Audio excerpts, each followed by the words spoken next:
சுத்தி இருப்பாரு. ஆனா அந்த காலகட்டத்திலேயே இவர் மேல அலிகேஷன் இருக்குன்னு சொல்லி ஒரு அரசு சைட்ல இருந்து வந்த ரிப்போர்ட்டா தான் இருக்கணும். அது அந்த ரிப்போர்ட்டை வந்து நம்ம நேயர்களுக்கு கொஞ்சம் சொல்லுங்களேன். பிரைவேசி ரிப்போர்ட்னு சொல்லியே அது வந்து இப்போ வலைதளம், சமூக வலைதளத்தில் இங்கே எல்லா இடத்துலையும் சுற்றிக்கிட்டு இருக்கு.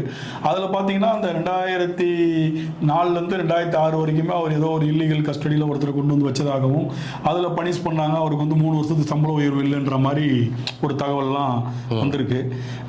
இதெல்லாம் எந்த அளவுக்கு உண்மை அப்படின்றது தெரியல. ஆனால் இது வந்து கவர்மெண்ட் சைட்லன்றதை விட போலீஸ் ஆஃபீஸர் சைட்லேருந்து தான் இந்த ரிப்போர்ட் வந்து தெளிவா PDF ஆக்கி தான் இது சமூக வலைதளங்கள்லாம் சுத்துது.